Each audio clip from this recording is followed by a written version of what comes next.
All right, this is another how-to video. Let's say you need to give yourself an intramuscular injection of testosterone. You're going to need 4 things. You're going to need alcohol wipe. You're going to need testosterone. You're going to need a 21 gauge needle, which is pretty big, and you're going to need a syringe. These are BD, which is Becton Dixon and Company syringes. They're fucking great.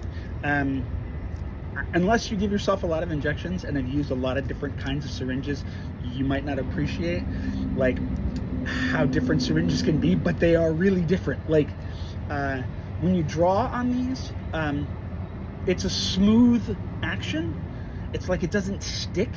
And when you inject with them, it's smooth. It's not like it suddenly jerks around or anything. And let me tell you, ergonomics matter when you're jabbing a knitting needle into your fucking leg. So, how do we do this and not infect ourselves and do anything like that? Well, for starters, we're going to take all of these things, which are still sterile, because I haven't opened them yet, and we're going to take out our alcohol, and we're going to rub right here on our leg.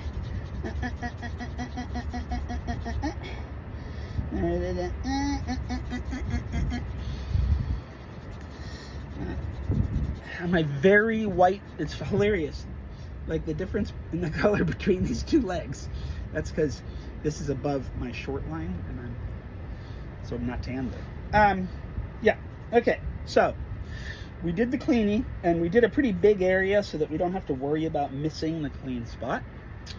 Then we take out our syringe, and we open it like this, right? And we grab this end, because this is the end we're going to be using. We don't touch anything on here. I've seen some people, and remember, I'm not a fucking health professional. I just have to do this to myself a lot. I give myself sutures, I give myself injections. Yeah, but I'm not a health professional, so don't do things like I'm doing them because you think you're getting advice from a health professional. I'm not. I see some people use alcohol wipes to wipe down things after they've taken them out of the protective, their sterile conditions. And I don't do that. And the reason I don't do that is because I think that just introduces a chance that I'm bringing bacteria into the area rather than getting rid of it, because I trust the packaging, right? So that's up to you. I trust the packaging. So when I open this, I'm very careful to peel it open like that. So you'll see, again, this is the sterile part right here, that green part on the inside. Don't want to touch that with anything. So I'm touching the outside, right? I screw it in here. So now this is contained, still sterile, needle sterile, everything's sterile. I take this, I very carefully open this up. So the reason I very carefully do it is because I don't want to get any of my disgusting hands on the rubber membrane that's over the top of this ampule. I love the word ampule. I think it's because of the movie The Deep and those morphine ampules that were in the wreck. Always loved them since then. So you want to make sure that you don't touch the top of this. That's the one reason you might want to use alcohol to wipe off the top of this. But if you do it right and you flick it off like that, I didn't touch it, right?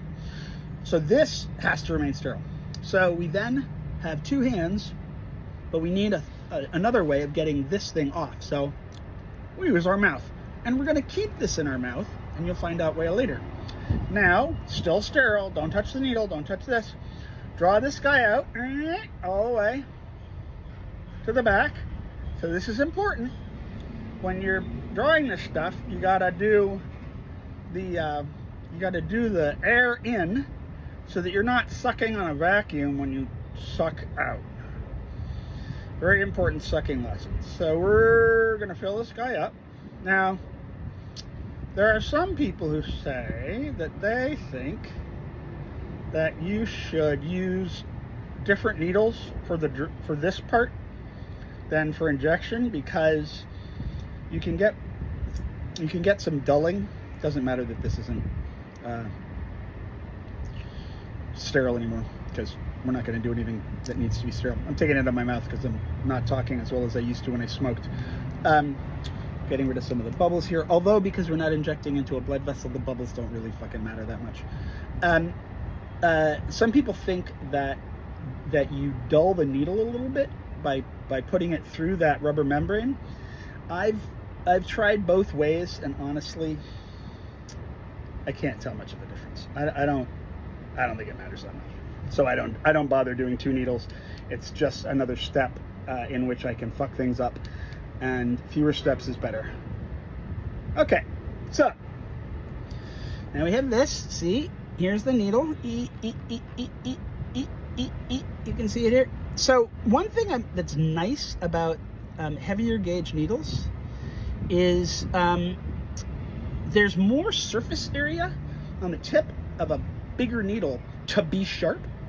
I shoot myself with a 32 gauge needle for these stupid preloaded things I do for another med I have to take for my ankylosing spondylitis and other inflammatory diseases.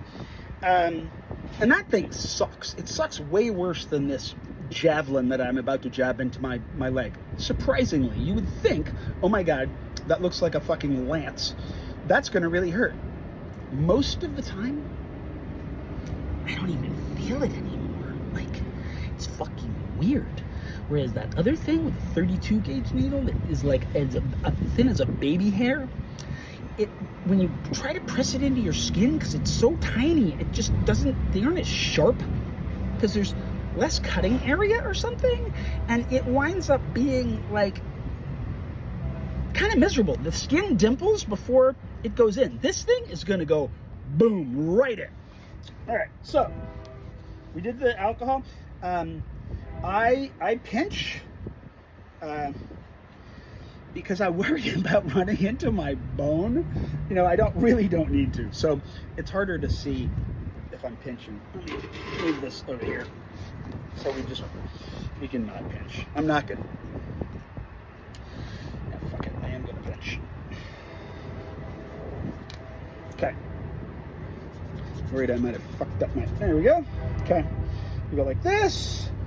You get a nice big hunk of meat. You know, that's not gonna work. I'm gonna do it this way. Okay. Nice big hunk of meat, and then you look at it, and the best thing to do is sort of psyops yourself into just doing it, because you can psych yourself out, because it's like, well, you're stabbing yourself with this giant fucking needle. But yeah, so I'm gonna just do it. I'm gonna go 1, 2. See, I got it all the way in there. That noise I made was because I was freaking out about it. So you can now see it sticking out of my leg. It didn't hurt at all, like at all. If you poked me with a ballpoint pen, it would have hurt more. Now we squirt. That also didn't hurt. Go fucking figure. And then we pull it out, doink, and we get a tiny little bit of blood, and we're gonna stick our old alcohol swab on top of that just to keep it from bleeding. This is how I think. I worry about the blood less. In fact, I don't worry about the blood at all. I worry that the testosterone that I am injecting might leak out. It's like, I need all of that. I have the same testosterone as like a fucking 130-year-old guy or something. So I try to make sure that I'm not leaking any of my medicine out. All right, so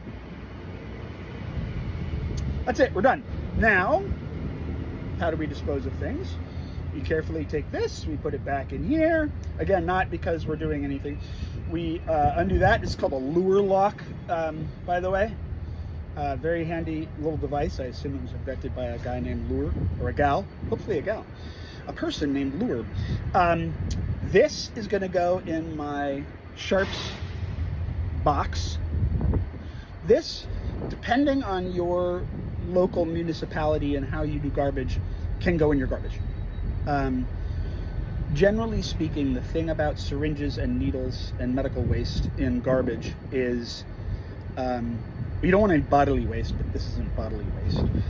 And you don't want needles that can be sticking out of the bags that could stab the people who pick up the garbage, or who sort the garbage, or who handle the bags later on. Those are all, that's bad and rude and unpleasant and unhealthy, potentially dangerous. So yeah, so these go, this goes in the sharps container, and then the sharps container goes to the hazardous waste, medical waste people, and which is a King County, hazardous waste spot, not too far from here. So I'll do that every maybe 6 months or a year. Yeah, so that's how you do it. Good luck with your injections.